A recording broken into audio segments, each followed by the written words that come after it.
Hi there, my name is Jim McMorran. I'm a GP from Coventry and a Cancer Research UK GP and also Editor-in-Chief of GP Notebook. Today I'm going to talk to you about PSA and prostate cancer. There are two videos. The first video is about PSA and its usefulness in the diagnosis and screening of prostate cancer. The second will be about the practicalities and limitations of using PSA in primary care. So PSA, or prostate-specific antigen, is a serum protease that is produced by the prostate gland.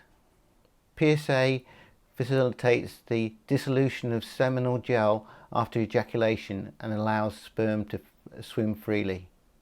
However, PSA can lead to the invasion of prostate cancer and spread outside the prostate. PSA levels in the peripheral bloodstream can be increased by changes in architecture of the prostate gland.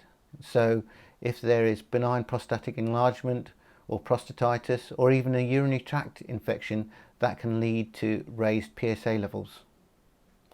Prostate cancer per se changes the architecture of the prostate gland and therefore can cause increased levels of PSA. So how useful is PSA in the diagnosis of prostate cancer? Well, about 3/4 of men who are referred with a raised level of PSA will have a normal prostate gland and no evidence of prostate gland cancer. However, 15% of men with a so-called normal PSA level will have prostate cancer, and 2% of men will have a high grade of prostate cancer with a normal PSA level. The concern about PSA is that it may lead to the overdiagnosis and overtreatment of men with prostate cancer. This is reflected in that at the age of 80% of men will have evidence of prostate cancer, but only 2 in 50 of those will die because of the prostate cancer. So the concern is, how useful is PSA at identifying prostate cancer? There has been various trials looking at screening of PSA in populations of men to identify possible prostate cancer.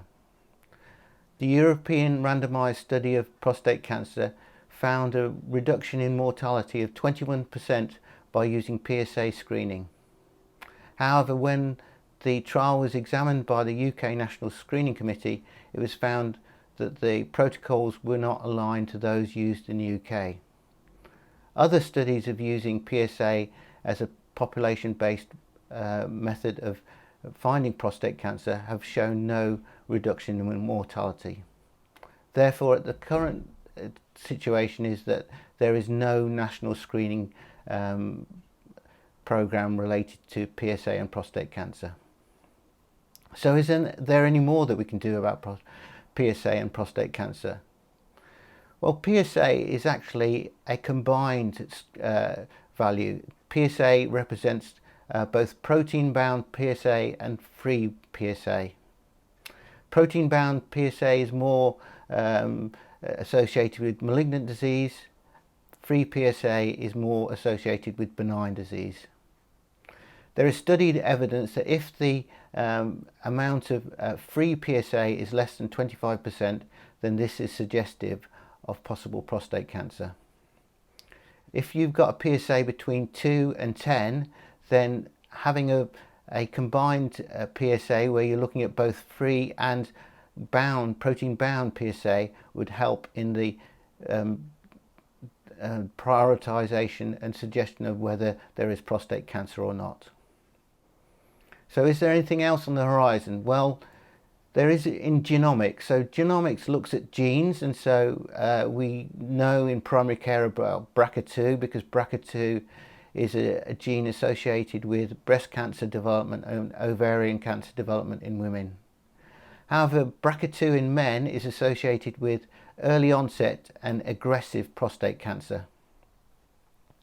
There have been a screening trial where they've used the BRCA status combined with PSA in ascertaining whether there is any diagnostic benefit in diagnosing possible prostate cancer.